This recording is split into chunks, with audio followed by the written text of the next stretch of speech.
Belasan pengungsi Rohingya terlantar di Jakarta. Mereka ditipu oleh penyelundup yang menjanjikan bisa mengantar mereka hingga ke Australia. Harta benda mereka habis, harapan hidup hampir tiada.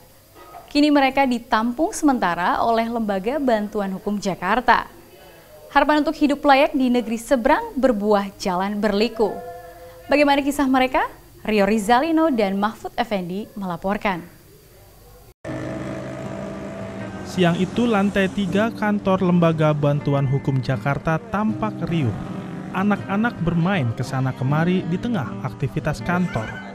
Di antara mereka terlihat beberapa orang dewasa tengah beristirahat. Mereka adalah pengungsi Muslim Rohingya yang sudah 2 minggu ditampung di kantor LSM Hukum tersebut. Total jumlah mereka ada 18 orang. Salah satu pengungsi, Muhammad Hanif, mengaku senang bisa tinggal sementara di gedung LBH Jakarta meski tidak banyak yang bisa mereka lakukan. Apa saja kegiatan di sini, Pak? Kegiatan di sini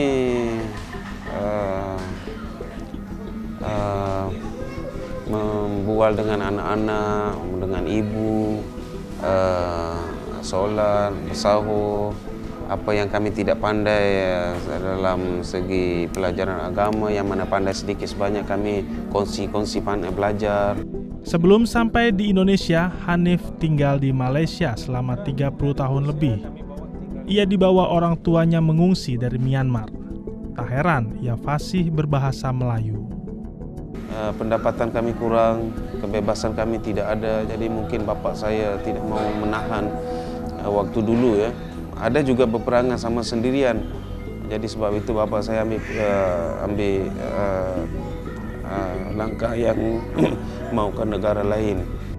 Selama tinggal di Malaysia, Hanif dan keluarganya hanya berbekal kartu keterangan pengungsi dari Lembaga PBB Urusan Pengungsi UNHCR. Mereka tetap tidak diakui oleh pemerintah setempat. Hak pendidikan, ekonomi, dan sosial tidak terpenuhi. Dia tahu kami ini orang susah pelarian, walaupun tidak benar kan kerja, tetapi orang Malaysia buat tak tahu juga ya. Sebab apa kami mau cari makan gimana kalau kami tidak kerja. Karena kehidupan tak kunjung jelas di Malaysia, Hanif dan keluarganya memutuskan untuk pergi ke negeri seberang, Australia.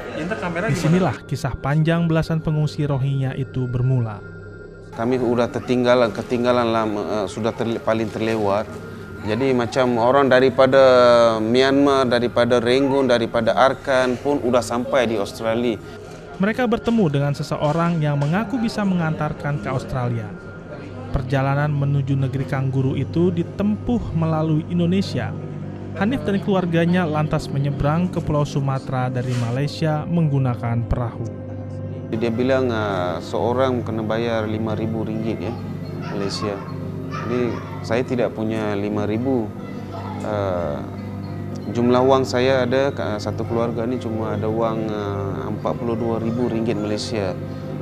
Jatuh kepada seorang 3.000. Jadi saya nanyakan gimana cara jumlah uang ini, Bapak bisakah menolong kami antar ke Australia? Dia bilang kalau betul-betul benar-benar kamu tidak ada, tidak masalah, kami aturkan. Saya akan antar sampai ke Australia. Uang puluhan ribu ringgit itu akhirnya hilang sia-sia. Mereka ditipu para penyelundup dan akhirnya terlantar di Jakarta. Bagaimana ceritanya?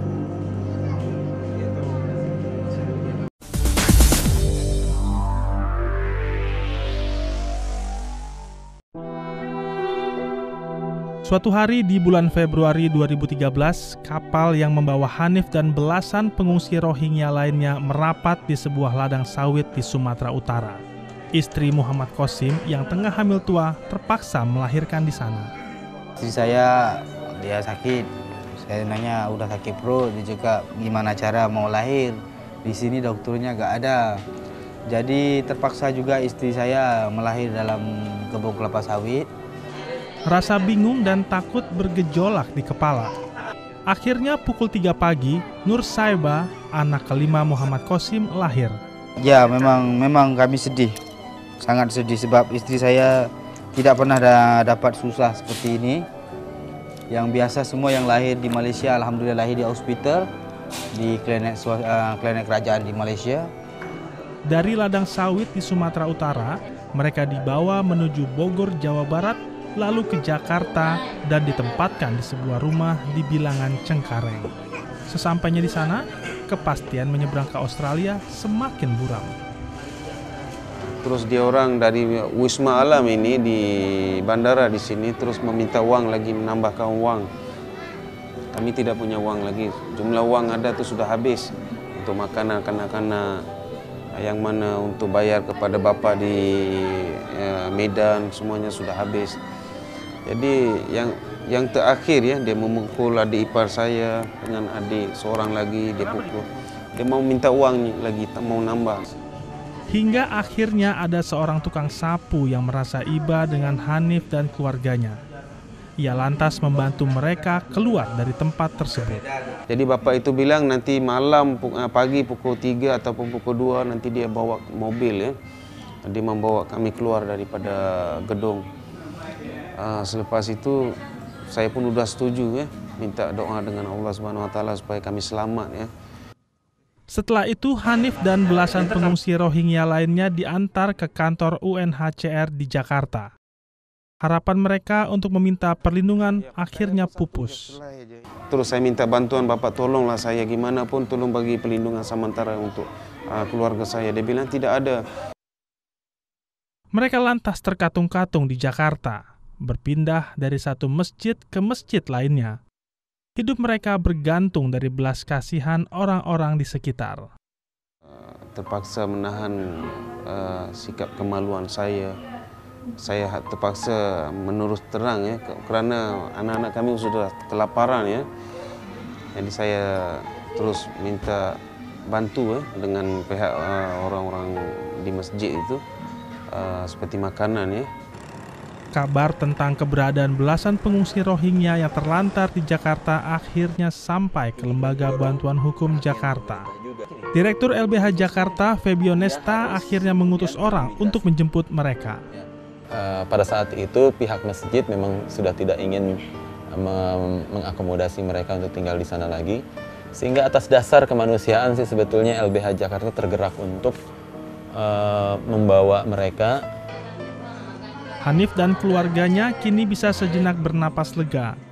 Mereka ditampung sementara oleh LBH Jakarta sambil menunggu kepastian dari UNHCR mengenai permohonan suaka politik ke Australia.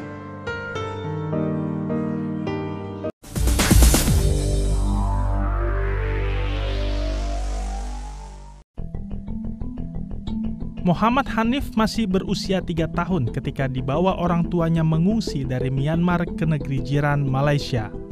Pergaduhan ya, sama sendiri Islam dengan Buddha.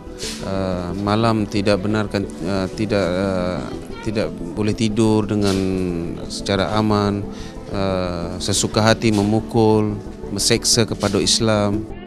Kekerasan dan diskriminasi terhadap etnis Rohingya di Myanmar masih terjadi hingga hari ini.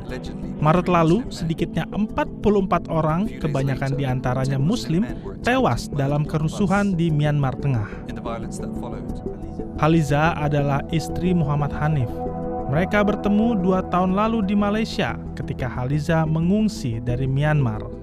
Ia berhasil keluar dari negara itu seorang diri. Kenapa keluarga Haliza tidak ikut keluar dari Myanmar? Torre kana gusti kala fati no ayo te dia busana dia.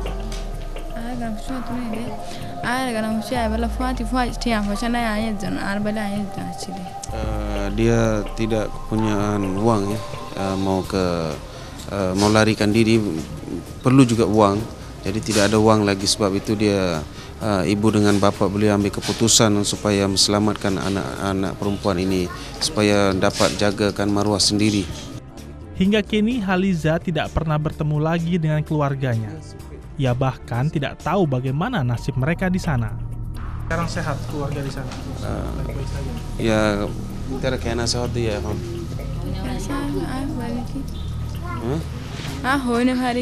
Dia tidak tahu gimana sebab tidak ada hubungan, sudah putus. Ya.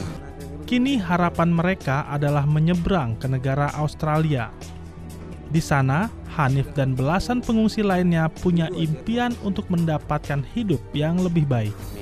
Jadi apabila kami sudah sampai, contohnya sudah selamat sampai di Australia, dia mendidik kami dengan baik, dia bagi pelajaran kami dengan baik, dia belajar bahasanya, lepas itu dia aturkan kerja, siapkan dengan KTP di sana.